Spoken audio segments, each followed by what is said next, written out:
इसराफ किसे कहते हैं? इसराफ कहते हैं जरूरत की जगह पर जरूरत से जायद खर्च कर।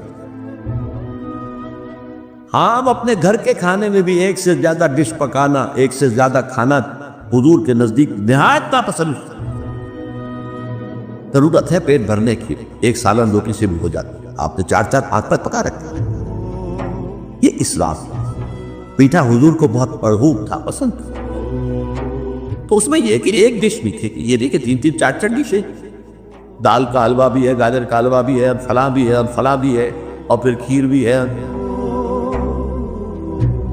लिहाजा वलीमे की इजाजत होनी चाहिए। जाहिर बात है कि हर शख्स अपनी सतह के मुताबिक करेगा, और वो आदमी भी बुलाएगा।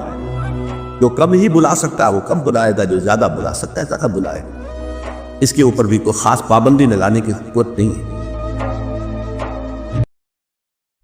हुजूर सल्लल्लाहु अलैहि वसल्लम की वाज़े पेशन गोइयां है, क़यामत से क़ब्ल इस पूरे कुरे अर्ज़ी पर अल्लाह का दीन ग़ालिब हो कर रहे।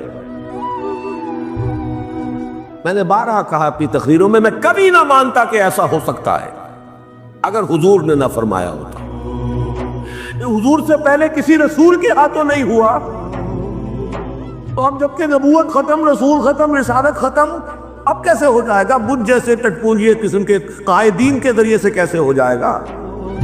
जबकि अंबिया के हाथों नहीं हुआ, मूसा के हाथ से नहीं हुआ, ईसा के हाथ से नहीं हुआ, इब्राहिम के हाथ से नहीं हुआ, नूह के हाथ से नहीं हुआ, कैसे हो जाएगा? न कभी ना मानता, लेकिन मानना पड़ता है। खबर दिए अस्सादिकुल मस्दूक मुहम्मदुर रसूलुल्लाह। ला यब्का अला ज़हरिल अर्द बैत वबरिन वला मदरिन इल्ला अल्लाहु कलिमतुल इस्लाम। रिवायत मुस्नद अहमद की, मिक़दाद इब्न अस्वद जिसके रावी। इस रुए अर्जी पर एक घर नहीं बचेगा, न ईद गारे का बना हुआ घर और न ही कोई खेमा जिसमें अल्लाह कलमा इस्लाम को दाखिल न